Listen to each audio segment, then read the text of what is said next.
18 সালে পেয়েছি, কিন্তু নির্বাচন করতে পারি নাই। আমি তখন আয়নাগরে ছিলাম। তারপরেই আমাদের প্রয়াত নেতা কর্নেল আজিম সাহেবকে দেওয়া হয়েছে। অনুভূতি তো ভাই, এটা অনুভূতি সবারই, এই রাজনীতি করলে একটা অনুভূতি থাকে।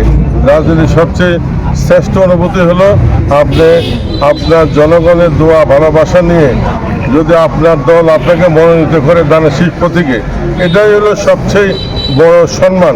আমার দল আমাকে যে সম্মান দিয়েছে, ইনশাল্লাহ আমি আমার লাকসা মনোগঞ্জবাসীর কাছে ওয়াদাবদ্ধ যে এই সম্মান, এই সম্মানের এক সরিষা পরিমাণ বেহাত হতে ইনশাল্লাহ দিব না।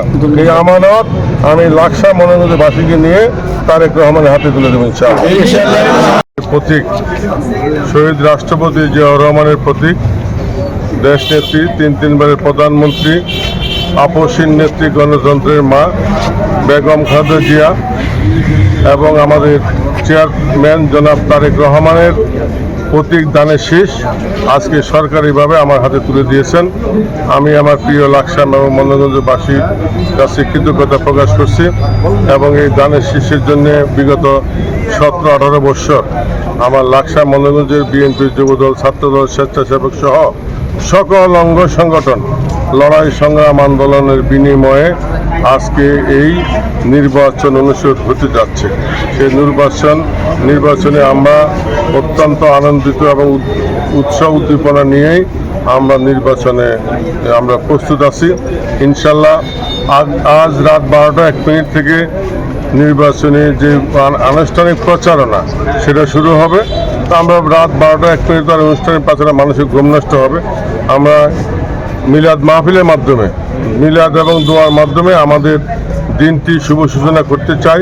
ইনশাল্লাহ আগামীকাল সকাল 8টায় আমরা ভাষাপুর থেকে আমার বাবার কবর জিয়ারতের মাধ্যমে মুজাফরগঞ্জ আমার নিজস্ব ইউনিয়ন হয়ে লাকসাম এবং লাকসাম পৌরসভা, লাকসাম উপজেলা প্রত্যেকটা ইউনিয়ন এবং মনোরগঞ্জের প্রত্যেকটা ইউনিয়নে আমরা আমাদের পথসভার মাধ্যমে সবার কাছে আমার এই উপস্থিতি আমি জানান দিয়ে দেবো দানের শীষ নিয়ে।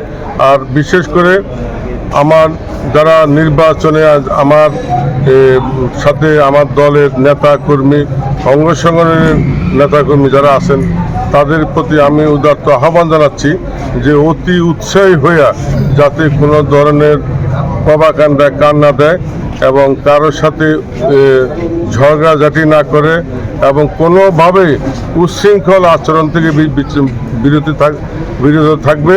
তার পাশাপাশি কেউ যদি কোনো ধরনের প্রভাকাণ্ডা করতে চায়, তাকে শান্তিপূর্ণভাবে প্রতিহত করা হবে এবং প্রয়োজনে আইন প্রয়োগকারী সংস্থার কাছে তাকে হস্তান্তর করা হবে।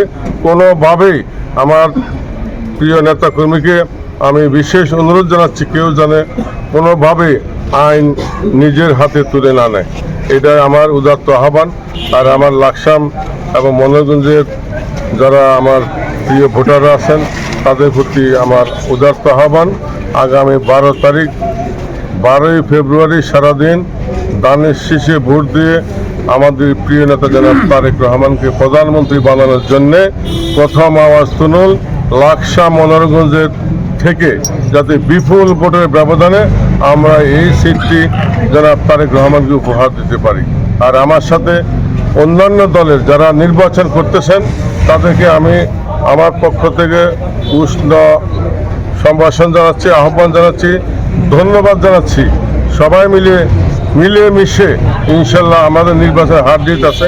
ইনশাল্লাহ আমরা শতভাগ আশাবাদী আমরা নির্বাচনে জিতব। নির্বাচনে জিতার পরে যারা আমার সাথে প্রতিদ্বন্দ্বিতা করছেন, এই নির্বাচনকে উৎসব মুখর করে তুলছেন, তাদেরকে সবাইকে সাথে নিয়ে লাকসাম মনোরগঞ্জের উন্নয়নের জোয়ার ইনশাল্লাহ আমি গড়ে তুলব, এই আশা ব্যক্ত করছি। চমৎকার স্যার। ভাই আরেকটা কথা, এটা হচ্ছে এই যে বিগত কয়েকটা নির্বাচন গিয়েছিল, যে নির্বাচনগুলোতে এই উৎসব মুখর আয়োজন বা আপনারা দেখলাম যে একই সাথে আপনি যে প্রার্থী জমা দিয়েছেন, নমিনেশন জমা দিয়েছেন, পাশাপাশি অন্যান্য দলের যারা জমা দিয়েছেন তাদের সাথে আপনার সৌন্দর্য একটা সম্পর্ক আমরা দেখেছি। এই বিগত বছরের তুলনায় এটাকে আপনি কিভাবে দেখছেন? বিগত বছর তো 2014 কোনো নির্বাচন হয়নি, অটো প্রমোশন। এই ফেসিস্ট সরকার আমলে তিনটা নির্বাচন, প্রায় 15টা বছর, 14 নির্বাচন, 18 নির্বাচন, দিনের রাইতে 24-এর ভোট, দামি নির্বাচন, ফুটবল ম্যাচের মধ্যে প্রীতি ম্যাচ ফুটবল খেলছে। এই কারণে আমরা তো ভোট দিতে পারিই নাই। যারা ওই ফেসিস্ট সরকারের অনুসারী ছিল তারাও ভোট দিতে পারে নাই, কারণ এত ফেসিস্ট তারা ছিল যে তারা নিজেদেরকে নিজেরা বিশ্বাস করে নাই। এই জন্যই বাংলাদেশে কোনো ভোট হয় নাই। এর বাহিরে এই বিগত 17-18 বছরে একটি বিশাল অংশ নতুন ভোটার সৃষ্টি হয়েছে, যারা এবার তারুণ্যের প্রথম ভোট। এই তারুণ্যের প্রথম ভোট কিন্তু সারা দেশে 30%, প্রায় 4 কোটি ভোট। এই লাকসামে আমাদের যদি 4,80,000 ভোট ধরি তাহলে প্রায় 1 লাখের কাছাকাছি তারুণ্যের নতুন ভোটার। আমরা আমাদের প্রিয় ছেলে মেয়ে যারা বিগত দিনে ভোট এবার নতুন ভোটার হয়েছেন তাদেরকে আহ্বান জানাবো, আর আসুন শহীদ রাষ্ট্রপতি জিয়া রহমানের প্রতিষ্ঠানের শেষে আগামী 12 ফেব্রুয়ারি ভোট দিয়ে দেশের উন্নতির স্বার্থে, এলাকার উন্নতির স্বার্থে আপনাকে নিজেকে অংশীদারিত্ব করুন আমার সাথে। সবাই মিলেমিশে আমরা লাকসাম উন্নতি করবো ইনশাআল্লাহ। অগ্রযাত্রা প্রতিদিন নির্ভীক